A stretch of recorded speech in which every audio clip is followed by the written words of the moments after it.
Assalamualaikum warahmatullahi wabarakatuh.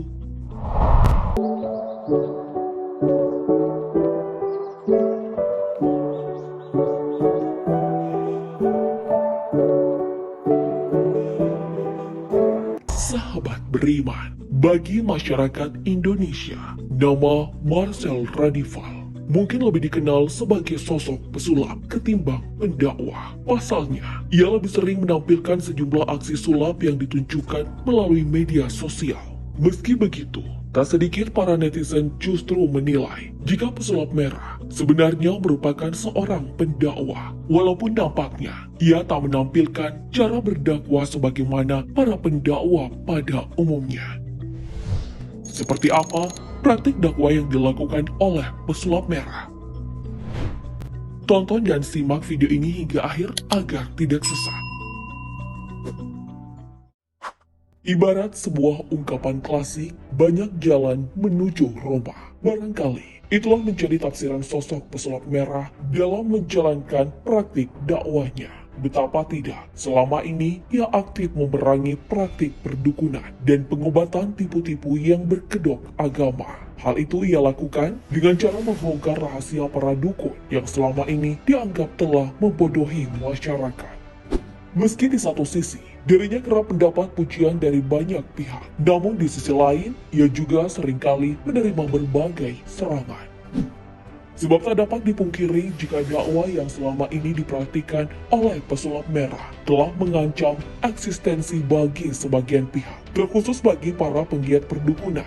Alhasil, nama pesulap merah pun kini masuk dalam daftar orang terlapor pada institusi kepolisian. Sebagai seorang pendakwah yang memerangi para pegiat ilmu supranatural tipu-tipu, sosok pesulap merah sangat sadar akan resiko yang dihadapinya. Ia tak menafikan jika tindakannya tersebut telah menyeret dirinya masuk ke dalam situasi bahaya. Namun hal itu tak lantas membuat dirinya khawatir dan cemas. Sebab bagi pesulap merah, langkah tersebut adalah upaya untuk menegakkan amar ma'ruf nahi mungkar.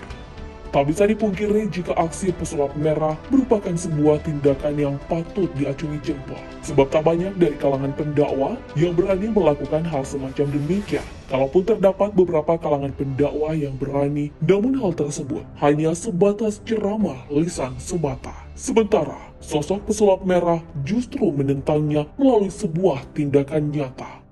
Keberanian pesulap merah dalam memberantas aksi penipuan perdukunan tentu bukan tanpa tujuan, di mana ia berupaya untuk membebaskan masyarakat dari segala bentuk kepercayaan yang justru menyesatkan. Selain itu, pesulap merah juga menginginkan agar masyarakat hanya percaya kepada Allah Subhanahu wa Ta'ala semata. Sebab dengan percaya kepada selain dari Allah Subhanahu wa Ta'ala, hal tersebut disebutnya merupakan perbuatan syirik.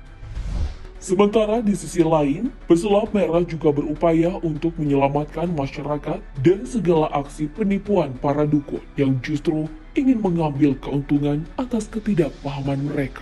Di mana pesulap merah menganggap jika selama ini banyak masyarakat yang dibodoh-bodohi lantaran melihat dukun tersebut seolah memiliki kesaktian, sehingga membuat masyarakat rela mengeluarkan sejumlah uang untuk mendapatkan solusi atas berbagai permasalahan yang dialaminya.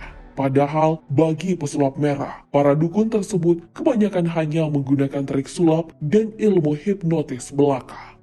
Meskipun usaha pesulap merah tak selamanya berjalan mulus, namun bagi dia, hal itu merupakan tantangan dalam menyerukan kebenaran. Menurutnya, menyampaikan kebenaran di tengah kejahatan bukanlah perkara yang mudah, maka hal itu mesti dibarengi dengan kesabaran serta doa yang senantiasa dipanjatkan.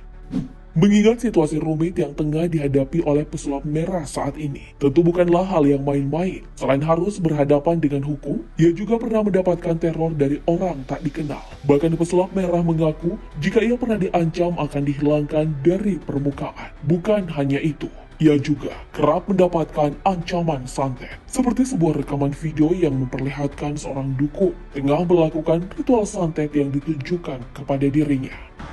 Seorang makhluk yang bernama Marcel Radival, dia merendahkan dukun.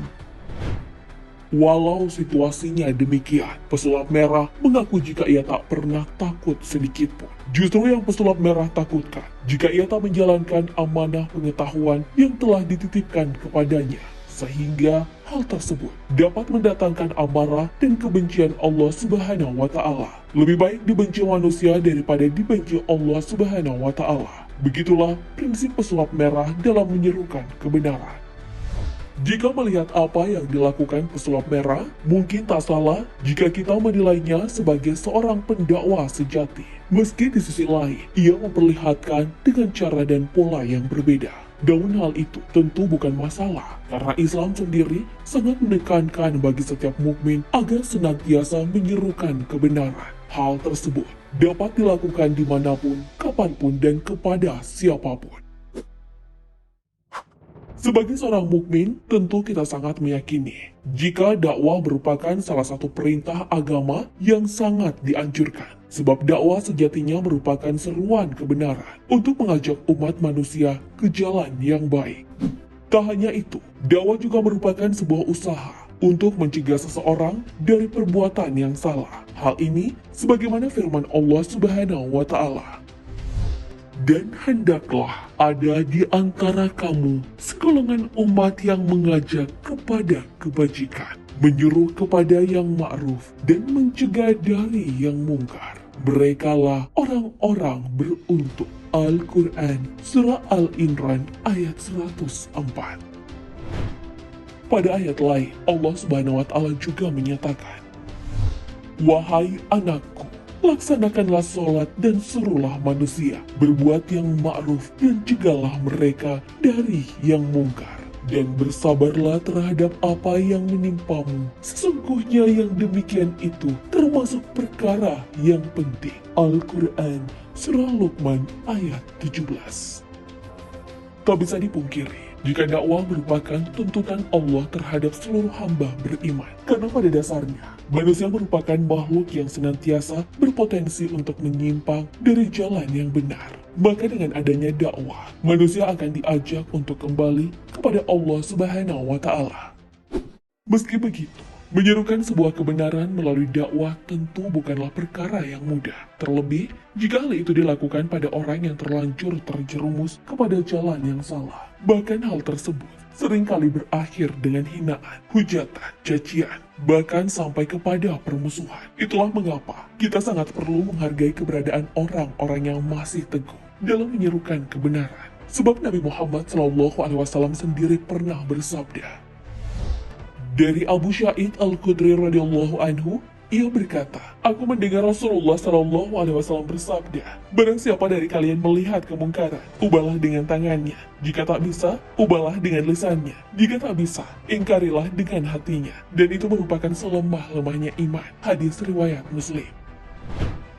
Dari hadis tersebut, tentu hal ini menunjukkan jika Nabi Muhammad SAW sangat memahami tingkat kemampuan setiap umatnya. Hal itu tak lepas dari sejauh mana seseorang memiliki ilmu pengetahuan, mental, keimanan, serta jiwa pengorbanan.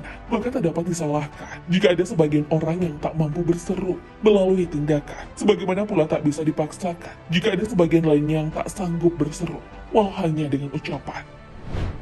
Jika melihat para pendakwah saat ini, sepertinya tak sedikit yang lebih memilih berdakwah dengan lisan. Namun bukan berarti jika sama sekali tak ada yang berdakwah melalui tindakan. Sebab dalam berdakwah, setiap orang bebas memilih caranya masing-masing. Hal tersebut tentu tergantung pada situasi dan kondisi yang menyertainya. Apalagi di era modern saat ini, di mana kemajuan teknologi telah membuat segala hal menjadi berkembang. Maka dengan menemukan perangkat dan cara yang tepat, tentu hal itu sangat menguntungkan bagi Islam. Sebagai orang beriman, tentu kita sangat meyakini jika Islam tak akan pernah sampai kepada generasi sekarang jikalau tanpa dakwah seorang Nabi Muhammad SAW. Maka dari itu, mungkin tak pantas bagi kita jika hanya diam ketika melihat hal-hal yang mesti diluruskan. Sebab tak ada perubahan yang bisa diharapkan jika sikap diam lebih ditampakkan ketimbang bertindak. Sebagai pesan dakwah, kutipan hadis Rasulullah SAW, "Sampaikanlah dariku, walau hanya satu ayat." Hadis riwayat Bukhari. Allahu a'lam bishawab. Wassalamualaikum warahmatullahi wabarakatuh.